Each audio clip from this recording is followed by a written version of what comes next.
gimana perasaan kalian ketika kalian dapat kiriman bunga di balkon apartemen kalian, tapi kalian nggak tahu itu pengirimnya siapa dan itu terjadi berulang kali? Dan gimana perasaan kalian ketika orang yang paling kalian cintai banget ngeraguin diri kalian sendiri?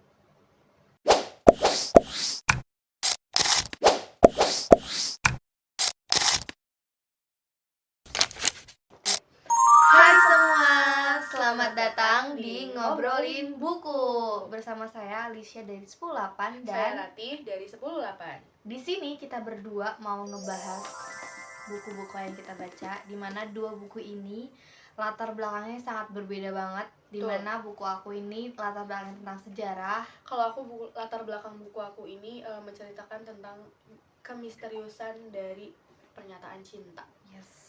Jadi mulai dari Ratih dulu. Oke, pertama novel yang bakal aku bahas di video kali ini yaitu novel Jakarta Sebelum Pagi. Ini karya Kak Ziggy. Ini cetakan ke-6 bulan Juli 2025.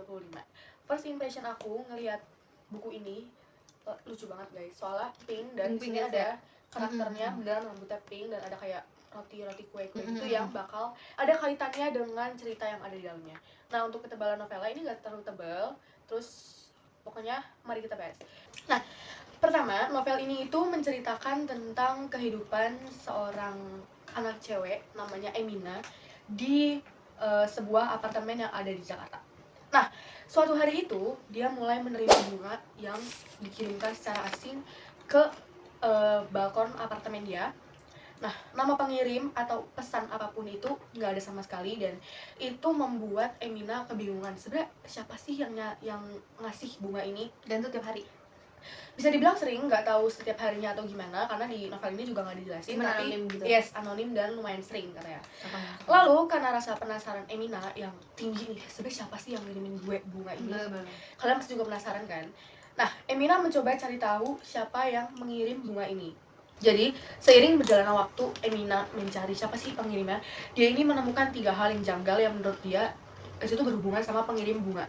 Yang pertama ada toko bunga yang ada di seberang apartemennya ini. Jadi ini apartemennya Emina dan depan ini ada kayak sebenarnya ada tower apartemen juga, cuma di paling bawah ini ada kafe, ada toko bunga dan di ke dalamnya tuh ada kafe.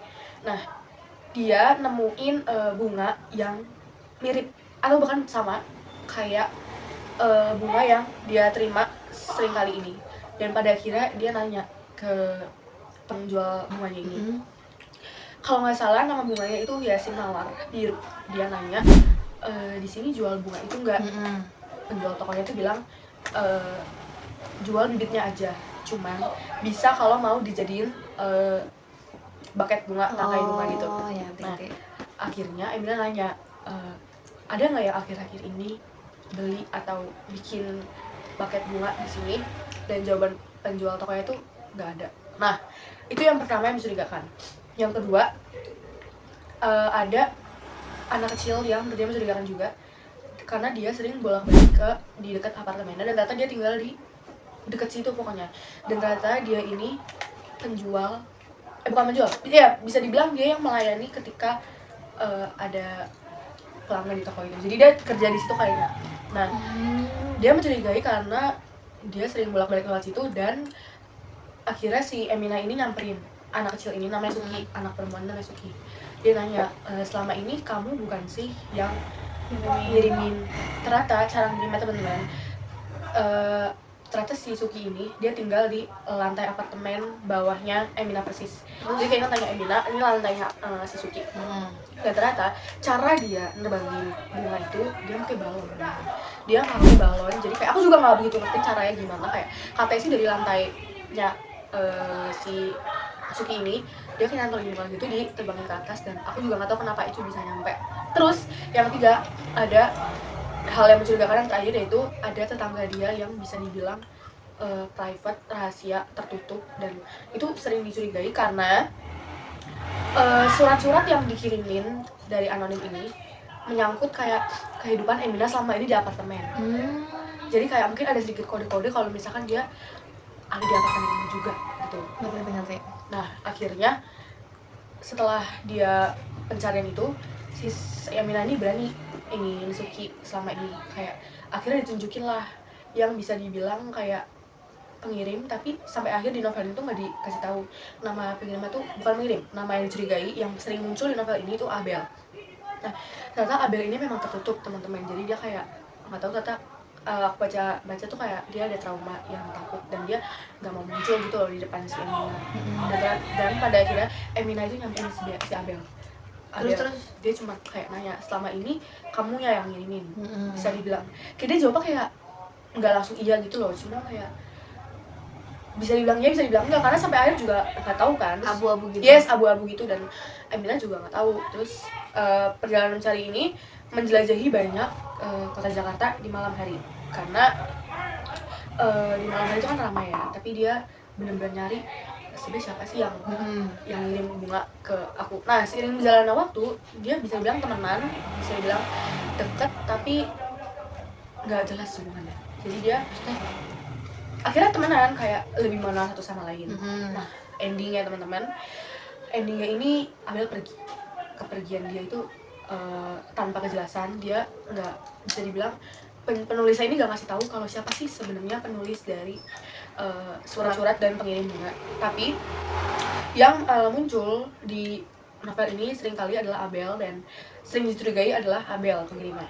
Nah untuk endingnya Emina mendapat pemahaman bahwa perasaan manusia yang dia rasakan di Jakarta. Jadi dia merasakan kalau misalkan dia mendapat pemahaman baru tentang kisah masa lalu yang ada di kota Jakarta dan bahkan di sekitar hidupnya. Nah untuk maknanya, menurut aku cerita ini mengajarkan bahwa setiap orang itu memiliki kisah masa lalu masing-masing. Karena surat yang dikirim ke Emina itu ada hubungannya dengan masa lalunya Emina, dan mungkin penulis suratnya tapi nggak dikasih tahu penulisnya siapa, dan yang ada di sekitar apartemen itu. Dan menurut aku kita perlu mungkin bisa lebih memahami perasaan orang lain, karena jujur mendem perasaan itu nggak enak guys. Benar. Jadi nggak ada salahnya juga kita menerima orang yang menyatakan cinta ke kita, walaupun akhirnya memang nggak bersatu, cuman ada baiknya juga kita yang penting kita udah ngungkapin. Yes. Terus, dan menurut lo kira-kira apa hubungan dari buku ini tentang sejarah? Menurut gue novel ini menggambarkan kehidupan masyarakat Jakarta yang sekarang. Dan kehidupan masyarakat Jakarta ini adalah hasil dari perkembangan kota Jakarta di masa lalu yang kehidupannya ini menurut aku kompleks, karena ada banyak hal-hal kecil yang bahkan menjadi misteri bagi hidup kita. Udah. Dan menurut lo siapa kira-kira, menurut dari pendapat lo dan dari sudut pandang lo, kira-kira siapa yang ngirim?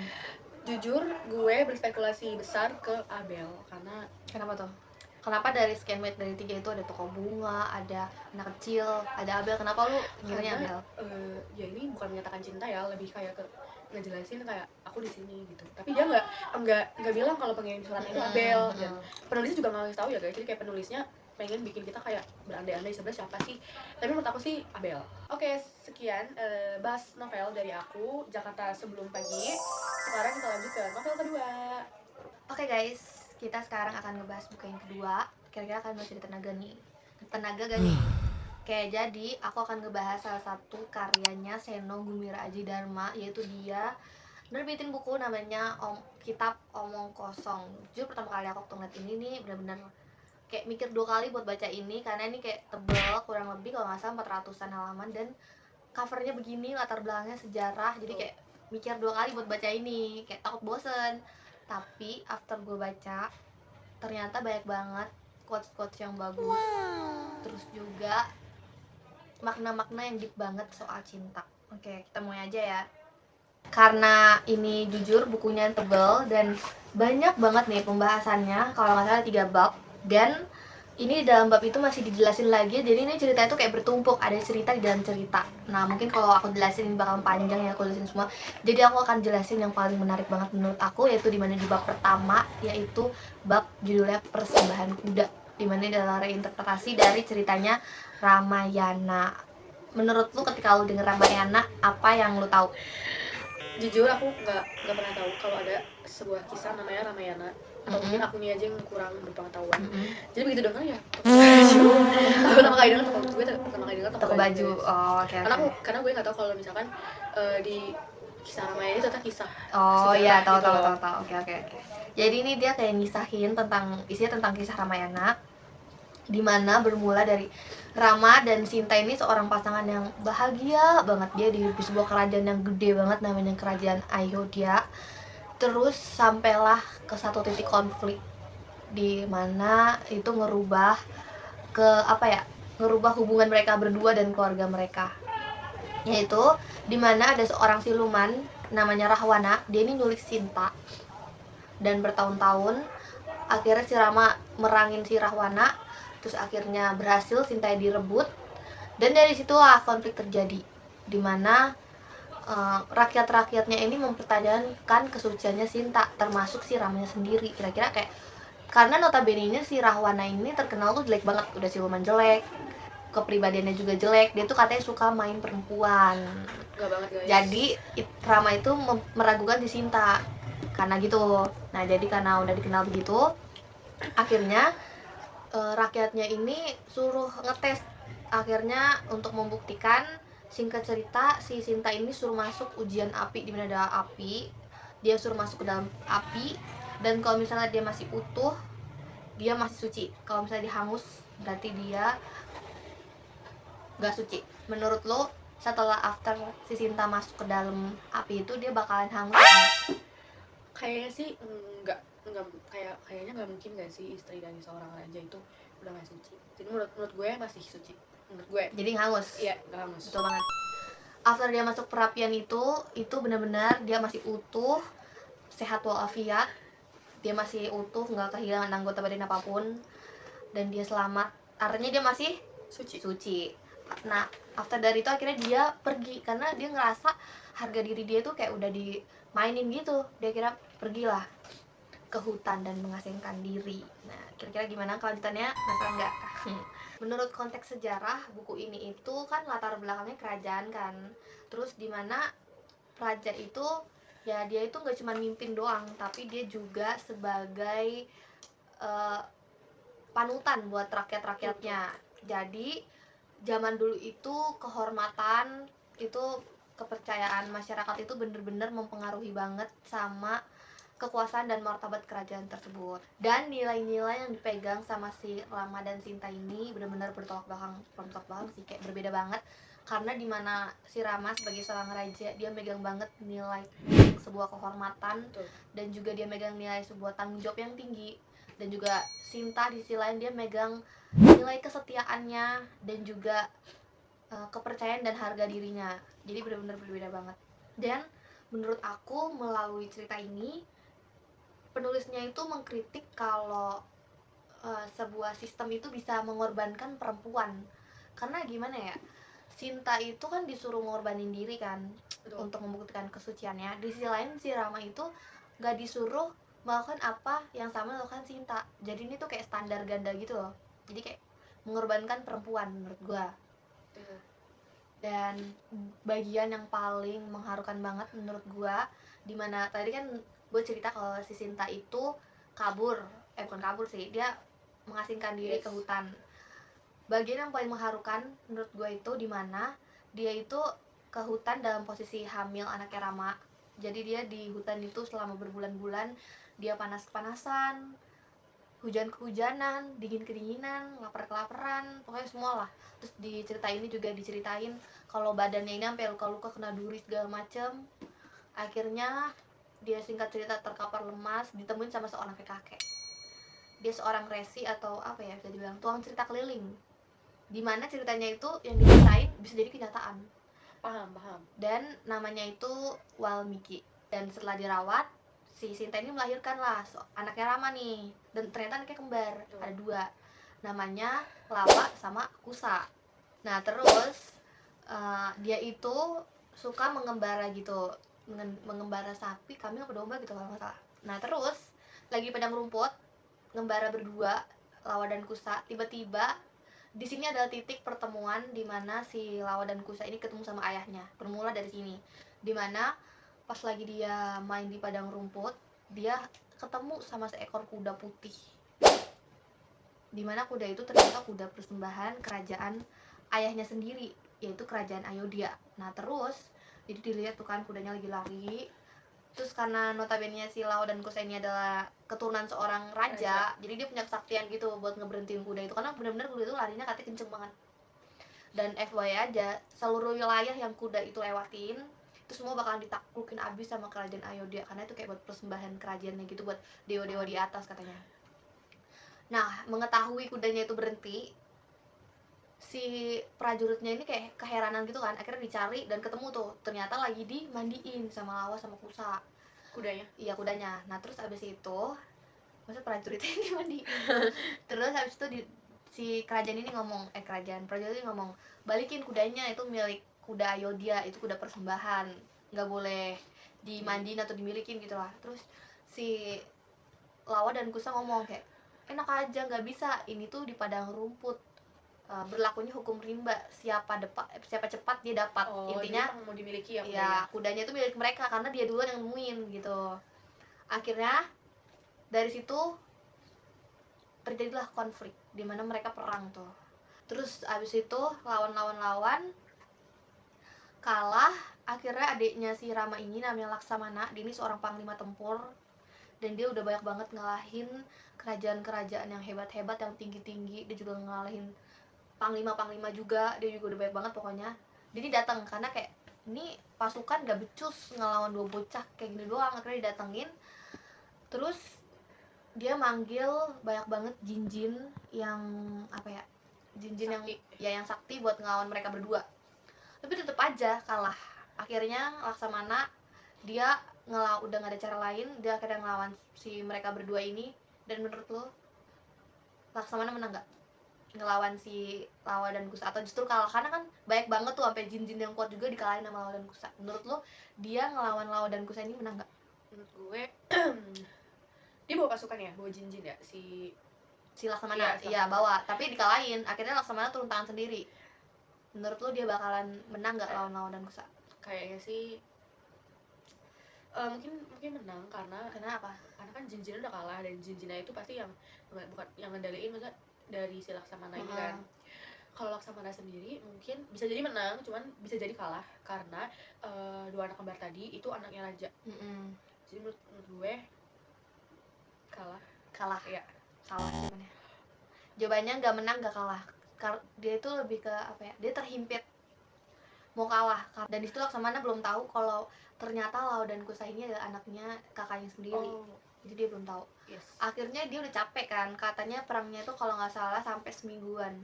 Terus ditanyain lah, kalian ini sebenarnya siapa sih, kok ngejago banget sampai 10.000 bahkan lebih pasukan dikalahin, jin-jin yang sakti dipanggil-panggilin dikalahin juga, sampai seorang Laksamana juga terhimpit mau kalah.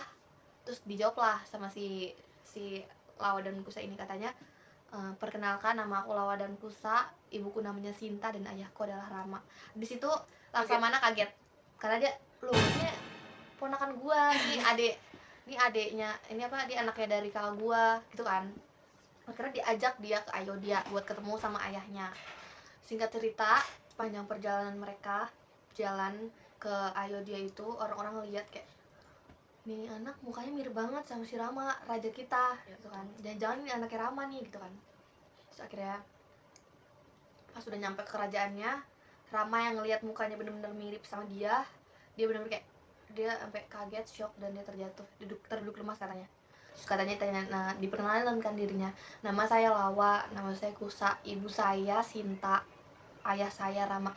FYI aja mereka belum tahu kalau yang ngobrol sama mereka itu Rama, karena dia benar-benar gak tahu kerajaan-kerajaan di situ kan, dia hidupnya di hutan kan. Jadi dia nggak tahu ya itu ayahnya. Nggak tahu, dan itu katanya baru pertama kali dia ketemu sama orang lain kecuali sama Walmiki sama Sinta. Iya, jadi pertama kali ketemu banyak orang di situ katanya. Terus katanya dia ngomong kayak gini, aku adalah Rama ayahmu, dia gitu kan. Akhirnya kaget, shock, terharu di situ. Akhirnya si Rama ini minta buat anterin dia ke Sinta karena katanya dia udah rindu banget, dia juga masih cinta. Dan dia sampai katanya ngediriin sebuah patung emas buat menandai bahwa dia itu rindu banget sama si Sinta. Udahlah, berjalan dia tuh Dari hutan tuh kejauhan tuh si Sinta ngeliat nih apa nih, banyak banget kuda-kuda gemeter Rame lagi ya? tanahnya. Ya rame apa nih, pas udah mulai mendekat dia ngeliat ada anaknya. Terus di tengahnya ada si Rama. Dia kayak shock dong, after 15 tahun gak ketemu. Tiba-tiba datang sama anaknya. Terus datang, turun dari kuda, terus si Lawang aku ngomong kayak gini. Ibu, ini ayah, dia ngasih tau gitu kan. Dia belum tahu ya gimana perasaan ibunya. Dan akhirnya ayahnya nih dan ibunya saling bertukar pandang dan bertatap-tatapan. Menurut lo gimana perasaan lo sebagai Sinta after 15 tahun gak ketemu? Gimana? Kaget. Pertama kaget karena kok bisa ada orang yang ninggalin gue 15 tahun tanpa kejelasan balik lagi ke gue. Mungkin kecewa karena selama ini kemana aja, kenapa selama 15 tahun ini tuh lu gak nyari gue gitu. Betul. Dan seperti ya situ kan udah mau muncak tuh perasaannya. Terus di situ si Rama ngomong kayak gini, Sinta aku datang. Dan lu tahu apa yang Sinta omong? Dia ngomong kayak gini, untuk apa kamu datang? Dia nanya kayak gitu ke Rama. Dan terus dia ngomong, aku tuh bukan ratu lagi, aku bukan seorang ratu, aku cuman wanita biasa yang hidup di hutan, buat apa lu datang gitu kan. Terus dia ngomong lah kalau misalnya dia tuh rindu banget, dia itu galau ditinggalin tanpa kejelasan. Terus akhirnya si Sinta ngomong kayak, ngapain rindu galau, buktinya selama 15 tahun seperti yang lo bilang tadi dia nggak nyariin sama sekali. Terus abis itu ya dibiarin dia di hutan kan sendirian, hamil dalam kandungan besar. Terus abis itu 15 tahun gak dicariin, malah dia diriin patung emas.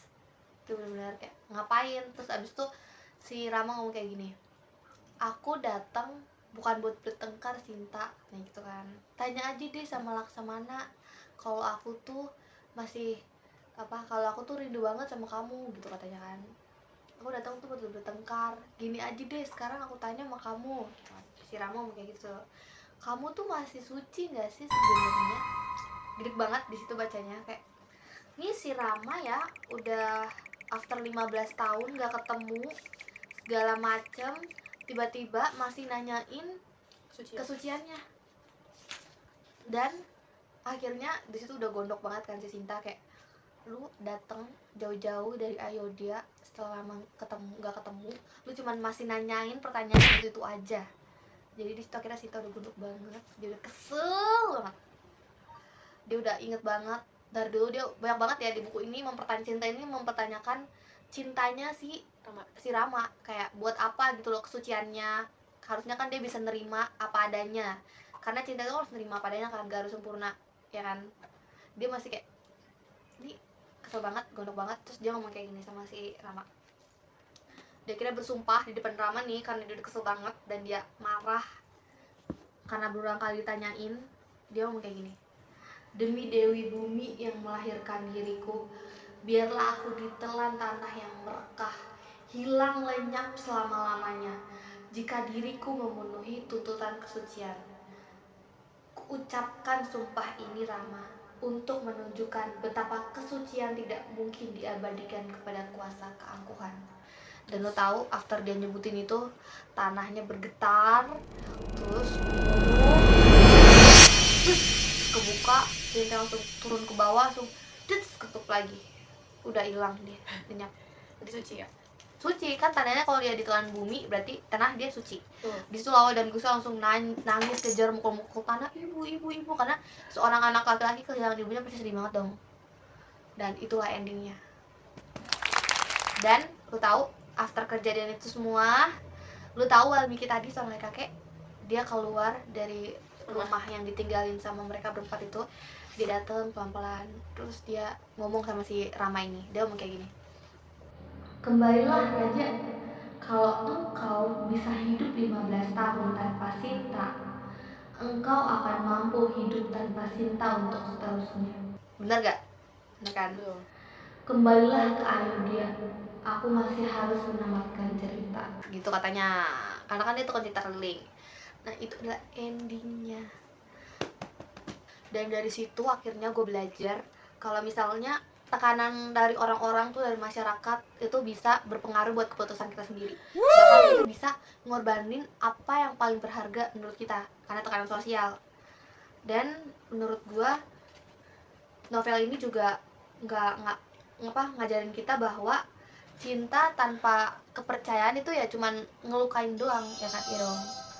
Betul. Dan juga menurut lo Rama itu sepenuhnya salah gak? Oh my god. Ini lumayan berat ya menurut gue karena pertama Rama itu seorang raja dan pasti dia menaruh banyak kepercayaan dari masyarakat yang masyarakat rajanya. Betul. Dalam segi cinta menurut gue hal yang kayak gitu tuh nggak pantas ya, maksud gue kayak mengorbankan cinta demi mendapatkan sebuah jabatan gitu. Sebenarnya mungkin pandangan tiap orang beda ya, cuman menurut gue ini nggak banget dan bisa dibilang salah, bisa dibilang enggak. Jadi kayak 50-50 gitu. Oh Yes. iya. Oke. Benar yang bilang Ratih. Kalau misalnya menurut aku juga Ramanya nggak sepenuhnya salah, tapi juga nggak sepenuhnya benar. Yes. Itulah. Jadi dari novel ini diajarin bahwa semua keputusan yang kita ambil itu nggak semuanya tentang kehormatan. Jadi itu nggak benar kalau semua keputusan itu kita ambil berdasarkan buat kehormatan kita sendiri. Dari buku ini yang aku dapat bahwa cinta tanpa kepercayaan itu mustahil menurut aku, karena kita harus saling percaya pertama. Terus yang kedua, kita juga harus ngebedain mana yang kepentingan pribadi dan mana yang kepentingan bersama. Dan aku saranin kalian baca buku ini buat kalian yang suka kisah klasik tapi diceritain dari sudut pandang yang baru, dan juga buat kalian yang suka baca cerita lama tapi kita tuh masih bisa ngerasa cerita itu dan relevan banget buat kita yang modern ini. Dan buku lo? Sabar. Gue juga ngerekomendasiin ini buku ini buat kalian yang suka kisah cinta yang bikin penasaran, kisah cinta yang akhirnya nggak ketebak, kisah cinta yang mengajarkan kalau kenangan di masa lalu itu sungguh berarti buat kita di kehidupan selanjutnya. Itu dari gue. Melalui diskusi kita hari ini, gue belajar kalau misalkan membaca novel itu bukan cuma hanya semata-mata membaca doang, tapi ada baiknya juga kita untuk memahami alur. Betul. Kita berpikir dengan sudut pandang yang berbeda dari yang biasanya kita pikirkan, karena menurut aku novel ini banyak membuka sudut pandang atau perspektif kita terhadap alur yang ada di novel ini.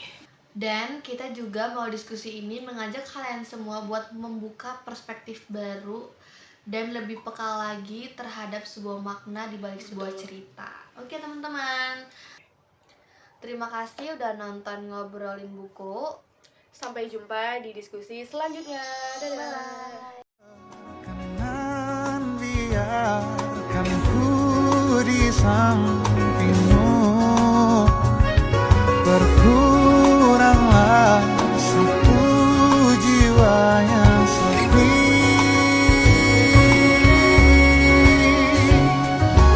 Ini semua bukan salahmu, punya magis perekat yang sekuat itu. Dari lahir sudah begitu, maafkan aku jatuh suka.